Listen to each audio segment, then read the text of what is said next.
अस्सलाम वालेकुम स्टूडेंट्स। अब प्रीवियस लेक्चर में हम लोगों ने एक एवोल्यूशनरी पैटर्न देखा from a very simple organism to the advanced one. उसमें हम लोग आके रुके हैं आर्थ्रोपोड्स तक। आर्थ्रोपोड्स के बाद हम लोग को देखना है ह्यूमन एक्सक्रीटरी ऑर्गन्स। मगर जो मेजर एक्सक्रीटरी ऑर्गन है ह्यूमन का, that is the kidney.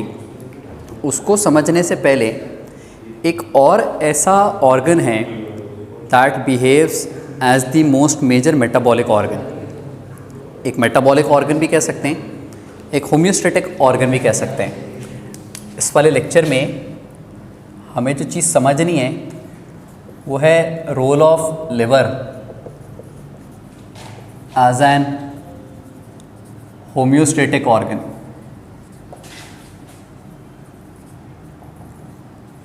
Role of liver समझना है एज एन होम्योस्टेटिक ऑर्गन। ये एक बड़े इंपॉर्टेंट क्वेश्चन है, एज ए शॉर्ट आंसर भी आ सकता है।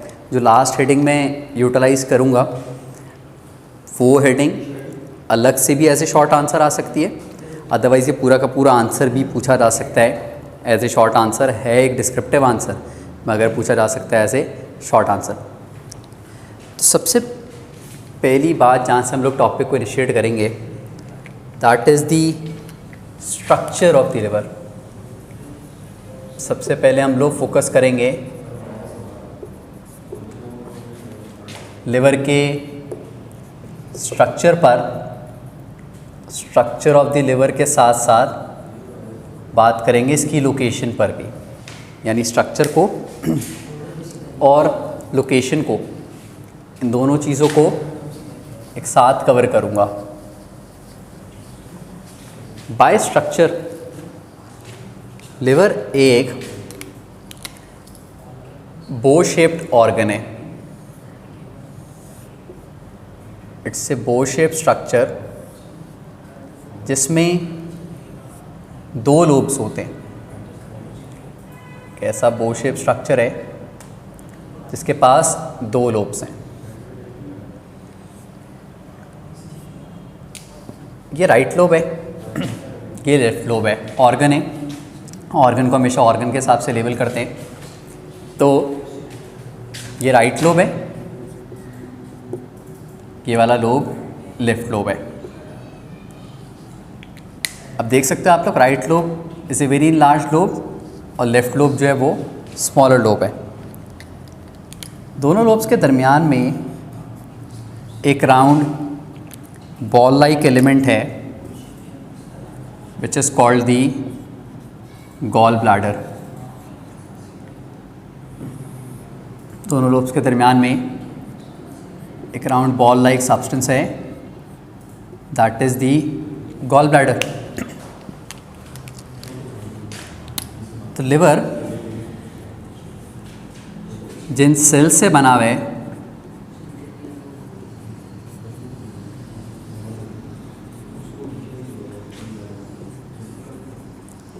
उन सेल्स को हिपैटिक सेल्स बोला जाता है।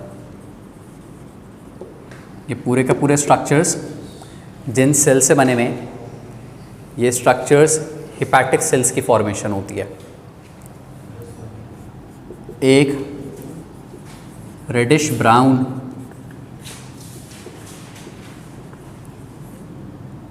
ग्लैंडुलर ऑर्गन है,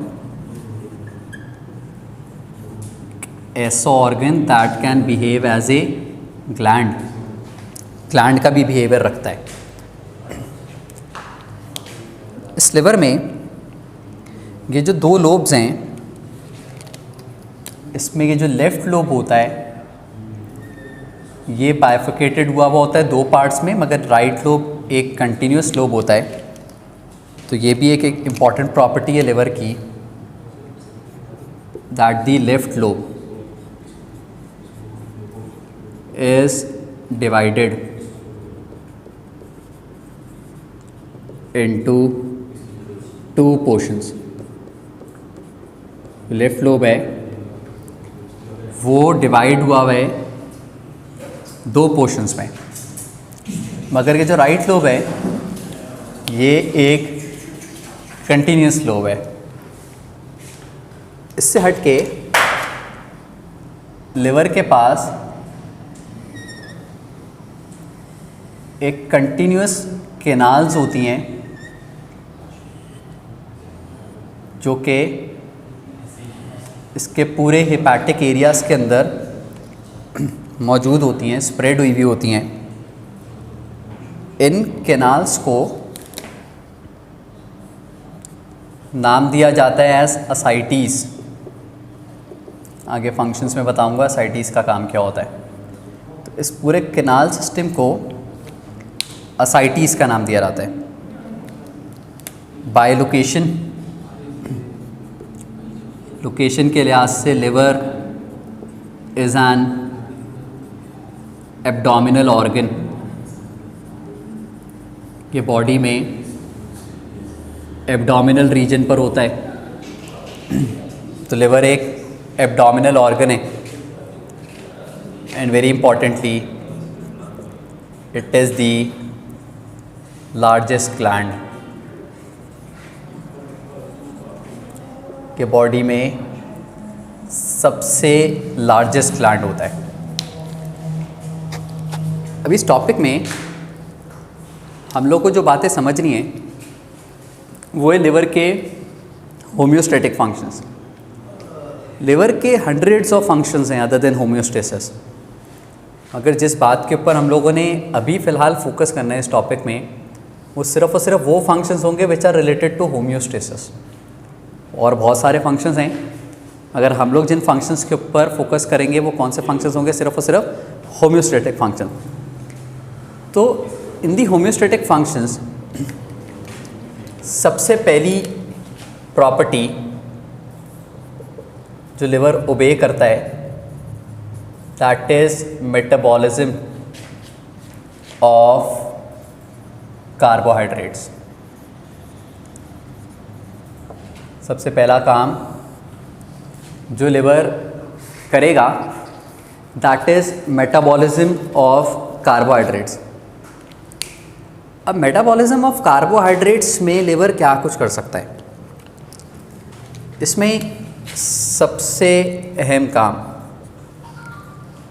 ये फूड को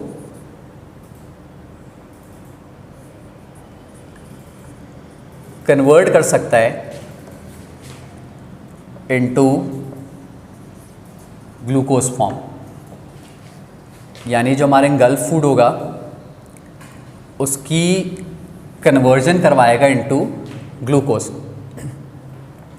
अब यहाँ से दो इम्पॉर्टेंट प्रॉपर्टीज़ रेगुलेट हो सकती हैं। जब ग्लूकोज बन गया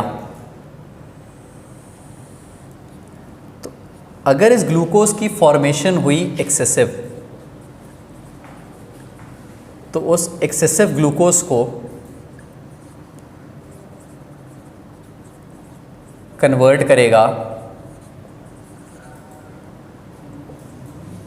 ग्लाइकोजन में। उस एक्सेसिव ग्लूकोज को किस में कन्वर्ट कर देगा? ग्लाइकोजन में। अच्छा, ग्लाइकोजन में कन्वर्ट कर देने के बाद स्टोरेज कर देगा इस ग्लाइकोजन की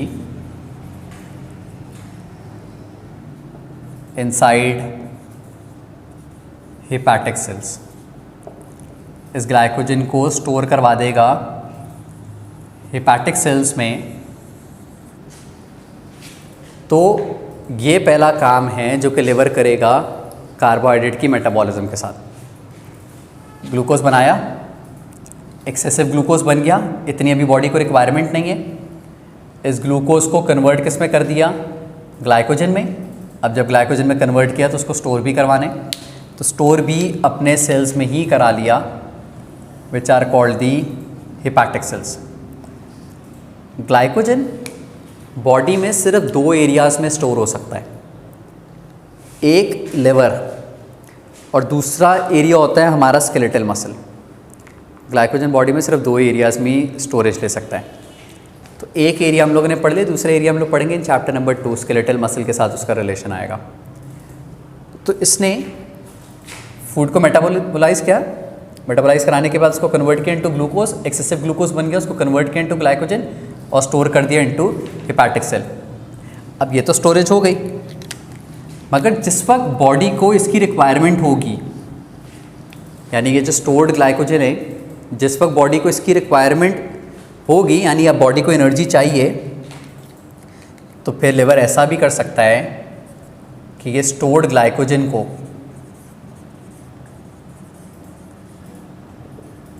कन्वर्ट करेगा इनटू ग्लूकोज एंड उसको अवेलेबल करेगा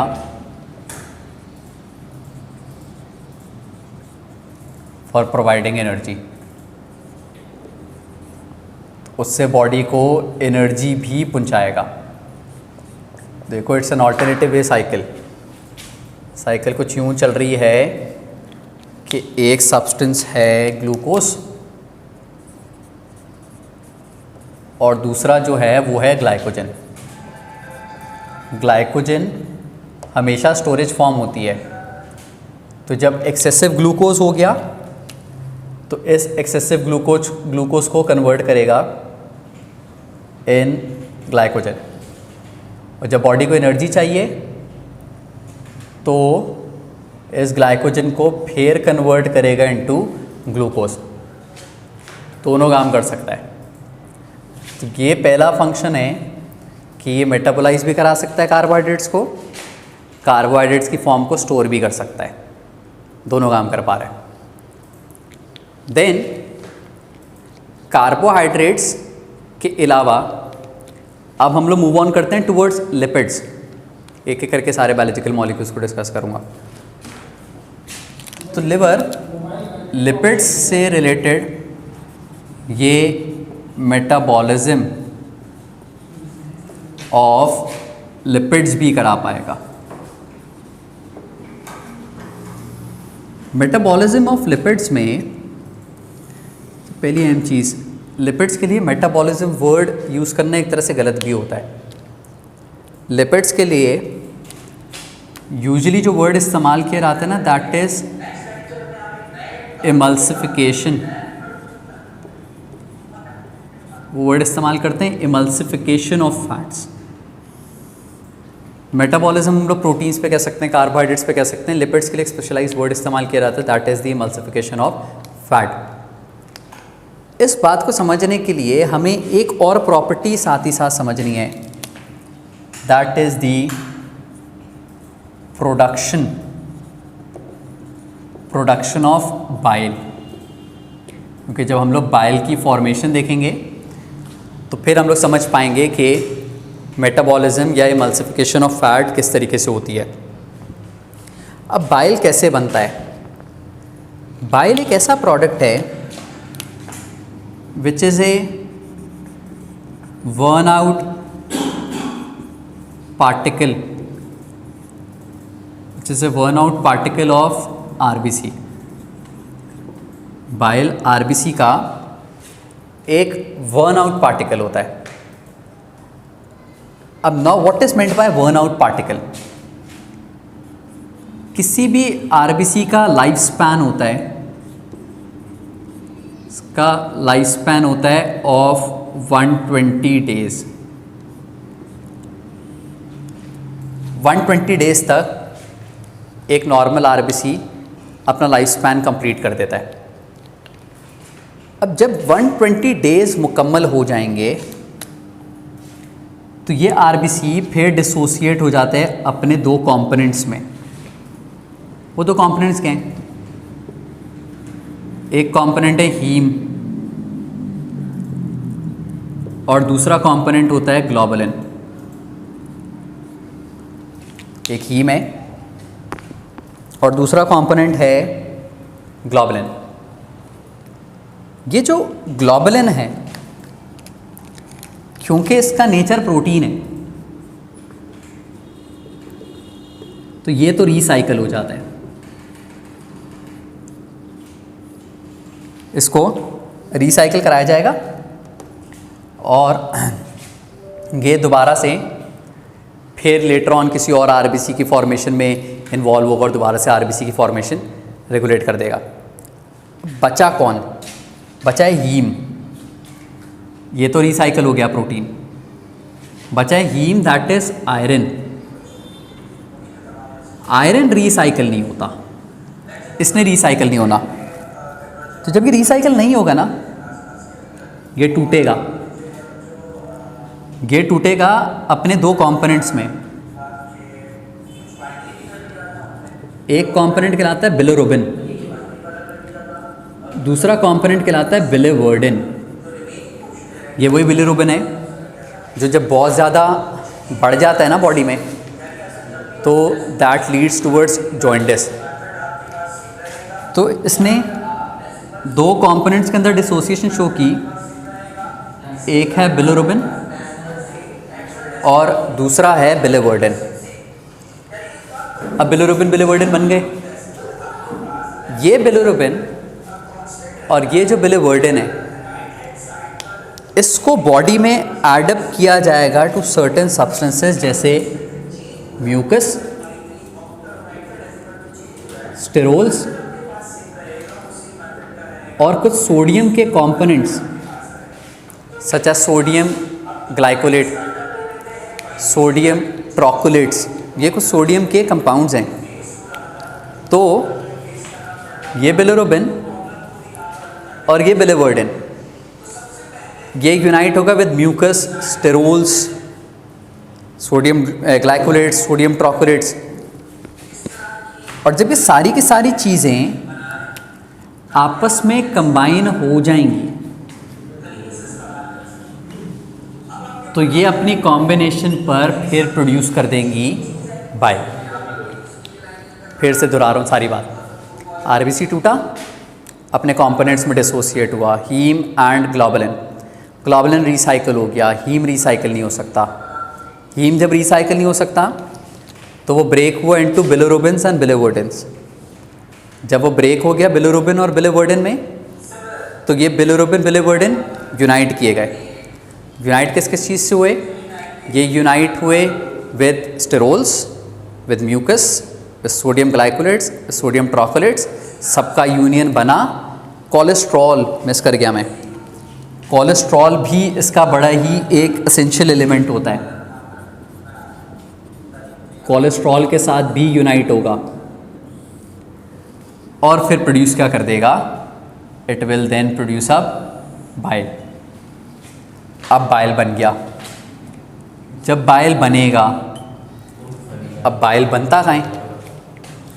बाइल की जो फॉर्मेशन है वो यहाँ आकर होती है हेपाटिक सेल्स में। एक मिसकॉन्सेप्ट होता है, अक्सर लोग कहते हैं bile is produce inside gall bladder. ऐसा नहीं होता। बाइल जितना भी बना है वो यहाँ बनता है हेपाटिक सेल्स में। ग्रीन से मैं बाइल शो करना चाह रहा हूँ कि सारा का सारा बनता है हेपाटिक सेल्स में, और हेपाटिक सेल्स में बन जाने के बाद ये पूरा होता है इनटू दीज कैनाल्स, जिन कैनाल्स को हम लोग कह रहे हैं असाइटीज़। बना, फिर पोरअप हुआ into canals which are called ascites, और एसाइटीज़ में गिर जाने के बाद ये स्टोर होता है आकर इस बॉल लाइक सब्सटेंस में, substance which we call gall bladder. बड़ी इंपॉर्टेंट बातें हैं, इनको याद रखना। मैं यहाँ मेंशन करके दे रहा हूँ। प्रोडक्शन ऑफ बाइल में पहले इसकी फॉर्मेशन आकर हुई है हेपाटिक सेल्स में, गॉल ब्लैडर में नहीं, हेपाटिक सेल्स में आकर हुई। फिर स्टोरेज, सिर्फ और सिर्फ स्टोरेज आकर हुई है inside gall bladder. Store gall bladder में हो रहा है, फॉर्म गॉल ब्लैडर में नहीं हो रहा। मिसकॉन्सेप्ट होता है, अक्सर लोग कहते हैं बन रहा ही गॉल ब्लैडर में। हरगिज़ ऐसा नहीं है। हाँ, जब बॉडी को ज़रूरत पड़ती है ना, तो ये रिलीज़ यहाँ से होता है गॉल ब्लैडर से into the duct that we call as hepatic duct, या उसको बाइल डक्ट भी बोल सकते हैं। अब होता ये है कि जैसी बाइल प्रोड्यूस हो जाएगा तो ये इमल्सिफिकेशन ऑफ फैट्स करवाएगा, that is the break down of fats. फिर इसने ब्रेक डाउन करवाना है, ब्रेक डाउन ऑफ फैट्स करवाएगा। और जाहिर है जब फैट्स टूटेंगे, fat is a very energy rich compound, जैसे ही फैट ब्रेक होगा तो फैट की ब्रेकेज के ऊपर बॉडी को क्या मिलना स्टार्ट हो जाएगी, एनर्जी। तो बॉडी वो एनर्जी यूटिलाइज करना स्टार्ट कर देती है। So this is how liver functions upon lipids. इस तरीके से लिवर लिपिड्स की ब्रेकेज करता है, इमल्सिफाई कराएगा। मगर उसको इमल्सिफाई कराने के लिए ज़्यादा इंपॉर्टेंट चीज़ क्या है कि वो पहले प्रोड्यूस कर ले किसको, बाइल को। और ये सारा का सारा ब्रेक डाउन फैट्स का, यानी बाइल की जो पोरिंग है, it occurs inside duodenum. Duodenum में which is a part of small intestine. ये डिओडेनम में पोर होता है और यूँ कह सकते हैं कि डिओडेनम के अंदर इमल्सिफिकेशन ऑफ फैट का प्रोसेस अकर होना स्टार्ट होता है। फैट फिर बहुत आगे तक भी जाके टूटता है, मगर डिओडेनम में इमल्सिफिकेशन ऑफ फैट का प्रोसेस होना स्टार्ट हो जाता है।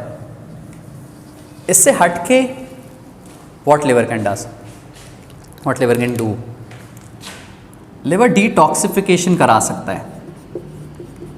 डिटॉक्सिफिकेशन का प्रोसेस भी रन कर सकता है। किन एलिमेंट्स की डिटॉक्सिफिकेशन? ये डिटॉक्सिफाई करा सकता है हार्मफुल इफेक्ट्स ऑफ ड्रग्स,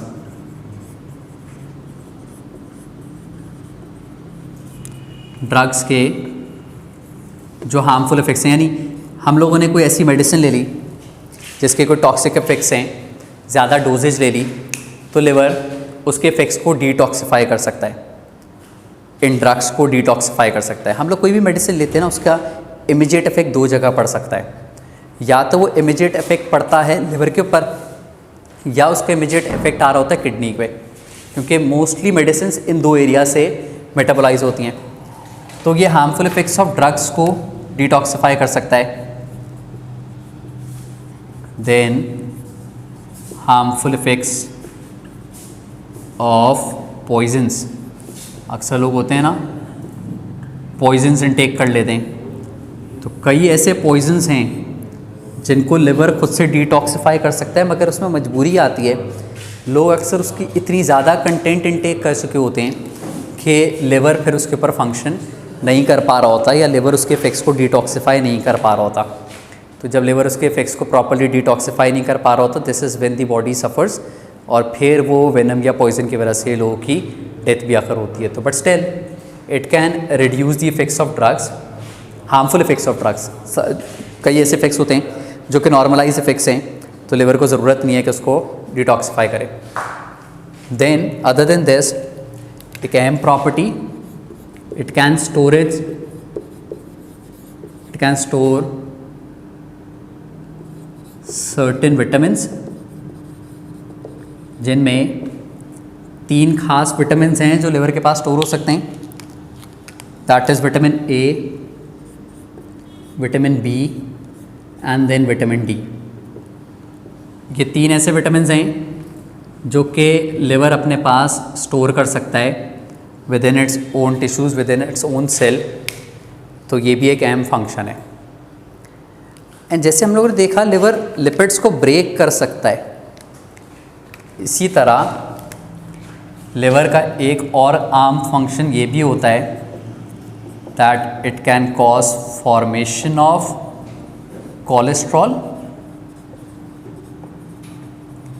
मैं इस बात को यूँ भी कह सकता हूँ, स्टोरेज भी कर सकते हैं ऑफ फैट्स। अब ये बात थोड़ी रिलेटेबल है। कार्बोहाइड्रेट को बनाता था, स्टोर भी कर सकता था, लिपिड्स को भी फॉर्म भी कर सकता है, स्टोर भी कर सकता है, ब्रेक भी कर सकता है। समझो, तेज़ी में बोल गया। कार्बोहाइड्रेट्स को फॉर्म भी कर सकता था, स्टोर भी कर सकता था, ब्रेक करके एनर्जी भी रिलीज़ कर सकता था। ऐसे ही लिपिड्स को भी फॉर्म भी कर सकता है, स्टोर भी कर सकता है, ब्रेक करके एनर्जी भी रिलीज़ कर सकता है। बट फॉर्मेशन जो है, सॉरी स्टोरेज जो है, स्टोरेज हेपाटिक सेल्स में नहीं होती। स्टोरेज आकर होती है कुछ स्पेशलाइज्ड टिश्यूज़ में, वो टिश्यूज़ कहलाते हैं एडिपोज टिश्यूज़। एडिपोज टिश्यूज़ वो टिश्यूज़ हैं जहाँ पे लिवर फैट्स को स्टोर करता है। कार्बोहाइड्रेट्स को तो इसने स्टोर किया था यहाँ हेपेटिक सेल्स में, मगर फैट को कहाँ स्टोर कर रहा है? फैट को ये स्टोर करता है within specific tissues which are called adipose tissues. तो स्टोरेज का जो एरिया है वो फैट के लिए मुख्तलिफ है और स्टोरेज का एरिया कार्बोहाइड्रेट्स के लिए मुख्तलिफ है। तो फैट की बात हो गई, साथ साथ कार्बोहाइड्रेट्स की बात हो गई। अब बचा एक बायोलॉजिकल मॉलिक्यूल और वो है प्रोटीन। दो बायोलॉजिकल मॉलिक्यूल्स को तो लिवर ने रेगुलेट कर लिया, एक बायोलॉजिकल मॉलिक्यूल बच रहा है, दैट इज प्रोटीन्स, जिस मॉलिक्यूल पर भी लिवर का बड़ा इंपॉर्टेंट फंक्शन है। अब प्रोटीन्स पे लिवर क्या करता है? लिवर की एक ख़ास प्रॉपर्टी है, that is deamination and urea formation. Deamination कराना और यूरिया फॉर्मेशन कराना। यूरिया हमारा एक्सक्रीटरी प्रोडक्ट, मगर हमारी बॉडी में भी सबसे पहले जो चीज़ फॉर्म होती है वो अमोनिया ही होती है। हम लोग भी पहले अमोनिया बनाते हैं और फिर उस अमोनिया को कन्वर्ट करते हैं इनटू यूरिया। तो अब हमें देखना है कि लिवर किस तरीके से डीअमाइनेशन कराता है एंड देन यूरिया फॉर्मेशन कराएगा। ऐसे एक हेडिंग को नोट्स में से फॉलो करोगे। अब ये क्वेश्चन दो तरीके से आ सकता है। एक शॉर्ट आंसर में सिर्फ ये पूछा जाता है कि लिवर का वो फंक्शन एक्सप्लेन करें जहाँ पे ये डीअमाइनेशन एंड यूरिया फॉर्मेशन करता है। ऐसे भी पूछ सकते हैं लिवर की वो एक्टिविटी बताएं which is only related to proteins. तो आपने सिर्फ ये लिखना है। मगर अगर सवाल में आए ना explain the role of liver as an homeostatic organ, सारी प्रॉपर्टीज़ लिखोगे फिर भी ये लिखोगे। समझो इस बात को। अगर सवाल में पूछा गया है role of liver as an homeostatic organ, सारी प्रॉपर्टीज़ एक्सप्लेन करनी है और ये प्रॉपर्टी भी एक्सप्लेन करनी है। मगर अगर क्वेश्चन में सिर्फ ये प्रॉपर्टी मांगी गई है तो सारी प्रॉपर्टीज़ नहीं लिखोगे, सिर्फ इस एक प्रॉपर्टी को समझाओगे। ये अलग से क्वेश्चन के तौर पे आ सकती है। अब डीअमाइनेशन क्या होता है? अच्छा, इसका जो ग्राफ बुक के अंदर गिवन है वो बड़ा ही प्रिसाइज ग्राफ है, उसको फॉलो नहीं करना। जो साइकिल आप लोग को नोट्स के अंदर प्रोवाइड की गई है, आप लोग इस वाले टॉपिक पे, अभी मैं शो भी करूँगा, इस वाले टॉपिक में उस वाली साइकिल को यूटिलाइज़ करोगे। अब डीअमाइनेशन में क्या होता है? लिवर डीअमाइनेशन के प्रोसेस के दो प्रोसेसेस हैं, पहले डीअमाइन करेगा और फिर यूरिया फॉर्मेशन करेगा। डीअमाइनेशन में लिवर ये करता है कि अमाइनो एसिड्स में से, तो जानते हैं कि अमाइनो एसिड का स्ट्रक्चर है, तो अमाइनो एसिड्स में से पहले ये इस अमाइनो ग्रुप को रिमूव करता है। जब ये इस अमाइनो ग्रुप को रिमूव करता है ना, it creates NH3 and NH3 का मतलब ये है ammonia. Excretory products and their correlation में मैंने समझाया था ये बहुत टॉक्सिक एलिमेंट है, हम लोग अफोर्ड नहीं कर सकते अमोनिया। अब हमें अमोनिया को कन्वर्ट करना है, बट मसला तो वही है, हमारे पास इतना वाटर तो नहीं है कि हम लोग इसको डाइल्यूट करें। तो इसे अब कन्वर्ट कौन करता है? लिवर। इस अमोनिया को कन्वर्ट किया जाएगा इन यूरिया, यूरिया फॉर्मेशन करवाई जाएगी थ्रू ए साइकिल जिसे कहते हैं हम लोग ऑर्निथिन साइकिल, या फिर इसको यूरिया साइकिल भी कहा जा सकता है। इस चीज़ को आप लोग नोट्स में से टैली करोगे जिसमें पूरी की पूरी ऑर्निथिन साइकिल गिवन है। साइकिल में फर्स्ट और लास्ट मॉलिक्यूल को सिर्फ फोकस कर रहा हूँ। देखो साइकिल में पहले सिट्रोलिन बने, आर्जिनोसक्सिनेट बने, फिर आर्जिनिन बन रहा है, फिर ऑर्निथिन बन रहा है। 4 मॉलिक्यूल्स की कन्वर्जन आई है। रैंडमली बोर्ड पे समझा रहा हूँ। Citrulline is the first compound, जहाँ से साइकिल बिगिन हुई है। देखो सबसे पहला जो कंपाउंड आ रहा है एकदम जहाँ यूरिया साइकिल लिखे उसके नीचे लिखा हुआ आ रहा है सेट्रोलिन, फिर उसके बाद आर्जिनोसक्सिनेट,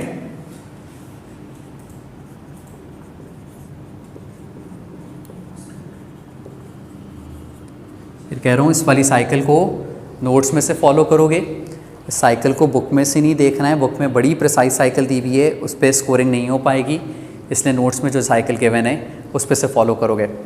देन आर्जिनिन,